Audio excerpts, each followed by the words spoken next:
مصطفى مصطفى متبع للصفا. Hadis ini juga ada menceritakan tentang at-tawazun fil ibadah. Keseimbangan dalam beribadah. Kesederhanaan di dalam beribadah. Larangan untuk berlebih-lebihan walaupun dalam ibadah. Larangan memudaratkan hak dengan alasan ibadah. Kata Imam Malik mengatakan, carilah ilmu yang tidak memudaratkan kamu dalam ibadah. Dan beribadahlah kamu yang tidak memudaratkan kamu untuk mencari ilmu. Jangan dengan alasan cari ilmu, tak ada ibadah. Jangan pula dengan alasan ibadah banyak, tak cari ilmu. Perlu keseimbangan. Ada waktu ibadah, ada waktu mencari ilmu. Tak boleh dengan alasan saya sedang cari ilmu. Jadi ibadah sunat qabliyah ba'diyahnya wala umrahnya wala puasa sunnahnya wala zikirnya ilmu terus. Nah, ibadah yang lain ditinggalkan. Ada orang pula ibadah i'tikaf terus qiyamul lail terus ilmunya tak dicari. Apa sebabnya? Saya kan ibadah. Macam tu. Carilah ilmu yang tidak memudaratkan kepada ibadah, dan beribadahlah kamu yang tidak memudaratkan kepada mencari ilmu. Ini juga berbicara tentang at-tawazun, keseimbangan di dalam beribadah, dan tidak memudaratkan hak orang lain dengan alasan ibadah. Seperti ada orang beribadah, tapi hak keluarganya tidak dipenuhi. Orang berada siang malam di masjid. Apa sebabnya? Dalam Quran, innama ya'muru masajidallah man amana billahi wal yawmil akhir. Orang mengimarahkan rumahnya Allah tu termasuk orang beriman kepada Allah dan hari akhirat. Orang ahli keluarga kamu macam mana? Ada Allah yang kasih makan mereka. Ada Allah kasih makan mereka. Faham tu? Ada sebagian orang punya mentaliti macam tu. Saya akan beribadah kepada Allah, masa Allah tak kasih makan saya punya keluarga? Cara berpikir yang tidak lurus, tidak seimbang di dalam beribadah. Jadi beribadah itu tidak boleh memudaratkan hak orang lain, yang memenuhi hak orang lain itu juga ibadah. Dan tidak membatasi ibadah itu kepada satu bahagian sahaja tanpa kita memahami ibadah itu menyeluruh kepada bahagian-bahagian yang lainnya.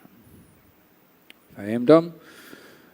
Sehingga di dalam hadis Nabi Muhammad sallallahu alaihi wasallam beliau bersabda, inna li badanika 'alaika haqqan.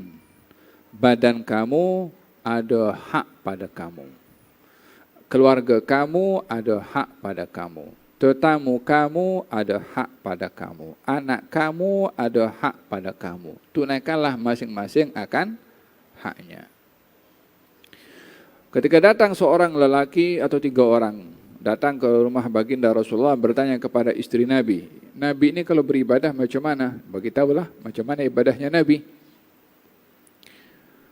Maka 3 sahabat ini memandang ibadah mereka bertiga ini tak ada apa-apanya dibandingkan dengan ibadahnya Nabi. Maka bertiga ini berazam, kita ni dibandingkan Nabi tak ada apa-apa ibadah ni. So kita ibadah lebih seperti mana Nabi ibadah. So satu beritahu, saya akan berpuasa setiap hari dan tak akan berbuka. Yang satu lagi, saya nak bangun malam, tak mau tidur.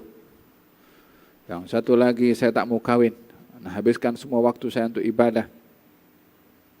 So tujuannya adalah untuk ibadah. Motifnya itu adalah untuk ibadah. Tetapi bila cara pelaksanaan ibadah itu dengan motif yang baik, caranya bertentangan dengan syariat, maka ibadah itu seakan-akan tak wujud pun kalau dilakukan. Oleh sebab itu, beribadah itu mesti mengikut panduan syarak. bukan mengikut kesukaan kita pada ibadah.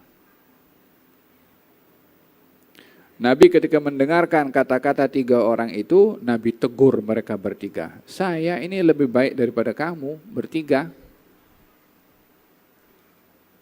Saya yang lebih baik saja daripada kamu, saya berpuasa, saya juga berbuka. Kenapa kamu berpuasa tak mau berbuka?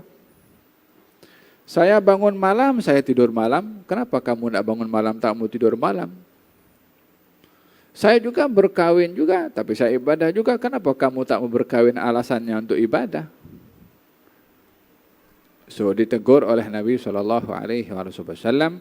Ini juga memberikan kepada kita bahwasanya ibadah itu tidak boleh hanya diukur dengan sukanya kita pada ibadah, melainkan dengan patuhnya kepada syarat cara pelaksanaan ibadah tersebut. Fahimtum khairul umuri awsatuha. Kalau merujuk kepada beberapa peristiwa yang berlaku kepada Sayyidina Abdullah ibn Amr ibn al-As. Dalam dalam beberapa riwayat, Abdullah bin Amr bin As ini berkahwin dengan seorang perempuan daripada keluarga bangsawan.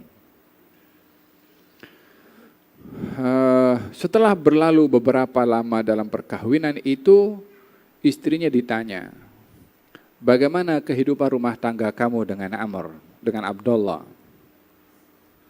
Kata istrinya mengatakan, ni'mar rajulu Abdullah. Sebaik-baik orang itu adalah Abdullah, yakni suaminya. Tetapi, kana la yata'u farshan.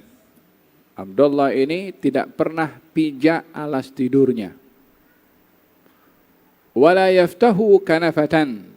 Dan tidak membuka, yakni tidak melakukan atau tidak mendekati kepada istrinya. Ini simbol bahwasanya Abdullah ibn Amr ibn As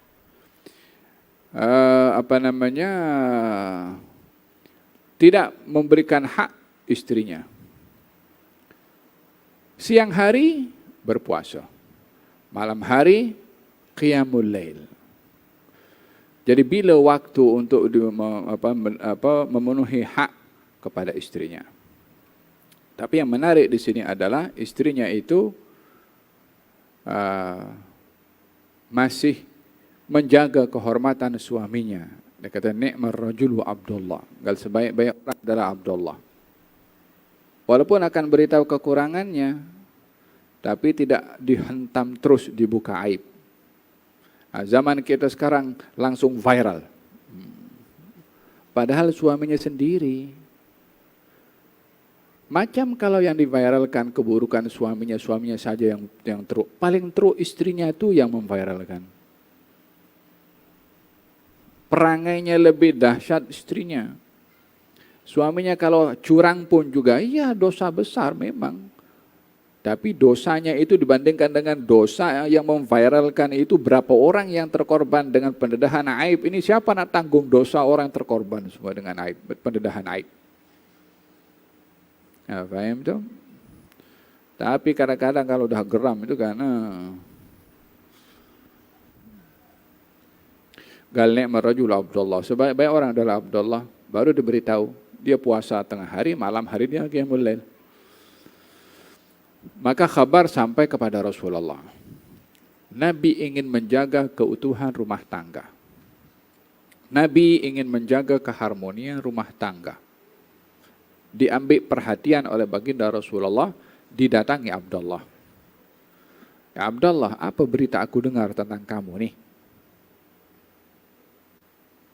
Untuk apa agaknya Nabi tegur kepada Abdullah bin Amr bin As? Salah satunya adalah untuk menjaga keharmonian rumah tangga, supaya hak di dalam rumah tangga itu dipenuhi juga. Tak boleh dengan alasan ibadah apapun juga, keperluan, kewajiban yang wajib ke atasnya dalam rumah tangga diabaikan dengan alasan untuk ibadah. Nonsen. Apa berita yang aku dengar tentang engkau ini, wahai Abdullah? Bukankah aku mendengar bahwasanya engkau berpuasa setiap hari, katanya. Benar wahai Rasulullah. Kata baginda Rasulullah, puasalah kamu itu dalam 1 bulan 3 hari. Katanya aku mampu lebih dari itu. Katanya kalau begitu kamu berpuasa dalam 1 minggu 3 hari. Aku mampu lebih daripada itu Rasulullah. Dalam riwayat yang lain, puasa dalam 10 hari 1 hari. Makanya kalau 30 hari, ada berapa hari? 3 hari lah. Kamu puasa 10 hari, kamu puasa 1 hari dalam setiap 10 hari, pahalanya kamu diganjar 10 hari, kata Nabi SAW. Karena azamnya nak ingin berpuasa tuh. Tapi supaya mengagihkan, membahagikan puasa tuh supaya tak berlebihan dan tidak meninggalkan hak yang lain. Kalaupun kamu berpuasa 1 hari dalam 10 hari, pahalanya sama dengan berpuasa yang 9 hari masuk dalam puasa 1 hari. Aku mampu lebih daripada itu Rasulullah. Kalau begitu dalam 1 minggu 3 hari. Kata Abdullah, aku mampu lebih daripada itu Rasulullah. Kalau begitu 2 hari sekali. Aku mampu lebih daripada Rasulullah. Kata Nabi, kalau begitu puasalah berpuasa Nabi Daud. Ini sehari puasa, sehari tidak. Sehari puasa, sehari tidak. Dan tak ada yang lebih baik daripada puasa Nabi Daud. Kata Abdullah bin Amr, aku mampu lebih daripada itu Rasulullah, katanya. Kata Nabi, tak ada yang lebih baik daripada itu. Maka Abdullah bin Amr waktu itu melakukan puasa yang tidak mengikut teknik yang diajar oleh Nabi, yakni step by step. Mulai daripada 3 hari dalam sebulan dulu, baru lebihkan sikit dan seterusnya. Dan kata baginda Rasulullah, aku mendengar kamu ini juga kalau malam mengkhatamkan Quran dalam semalam. Maksud mengkhatamkan Quran di sini adalah sebanyak mana Quran yang sudah turun kepada Nabi dan dihimpunkan waktu itu, itulah yang dibaca oleh Abdullah bin Amr walaupun Quran masih belum selesai 30 juzuk karena Nabi masih hidup lagi. Tapi yang sudah terkumpul daripada Quran itu setiap malam dibaca sampai khatam oleh Abdullah ibn Amr. Adakah aku mendengar juga kamu tiap malam mengkhatamkan Quran? Katanya benar wahai Rasulullah. Katanya jangan kamu buat. Buat khatam Quran itu dalam sebulan sekali. Yani berapa yang kamu ada sekarang itu baca khatam sebulan sekali. Kalau aku mampu lebih daripada itu Rasulullah. Kata Nabi kalau begitu seminggu sekali. Berapa yang terhimpun daripada Quran itu baca 1/7. Sehingga dalam 1 minggu boleh khatam. Tujuannya adalah untuk meringankan dalam ibadah, tawazun, seimbang di dalam beribadah dan tidak melampau dalam beribadah. Abdullah bin Amr waktu itu masih memaksakan diri untuk beribadah sedemikian, yakni malamnya banyak, puasanya pun banyak.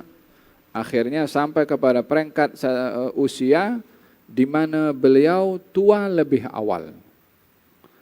Maksud tua lebih awal, sudah merasakan kelemahan pada tubuh badannya seperti mana orang sudah berusia lanjut usia walaupun usianya tidak terlalu tua, di mana dibandingkan dengan orang-orang lain yang sebaya umurnya dengannya, yang lain masih sehat, segar bugar, Abdullah bin Amr sudah lemah. Kata Abdullah bin Amr mengatakan, ya laitani qabiltu rukhsatan Nabi sallallahu alaihi wasallam. Andailah saya ini mengambil tip yang diajar oleh Nabi untuk step by step, yang keringanan demi keringanan. Kan Nabi kata dulu 3 hari dalam sebulan dulu, kemudian 3 hari dalam seminggu dulu, kemudian 1 hari puasa, 1 hari tidak, dia menhentam saja. Disuruh puasa malam itu pun disuruh bagikan tidur dengan baca Qur'annya, dia hentam juga malamnya dengan ibadah qiyamul lail dan membaca Al-Quranul Karim sehingga badannya itu tua lebih awal. Katanya andailah aku dengar nasihat Rasulullah sallallahu alaihi wasallam. Daripada sini kita memahami bahwasanya ibadah itu dilakukan tidak boleh memudaratkan kepada ibadah yang lain. Ibadah itu dilakukan tidak boleh mengurangkan hak orang lain, termasuk hak tubuh badan kita sendiri. Nah.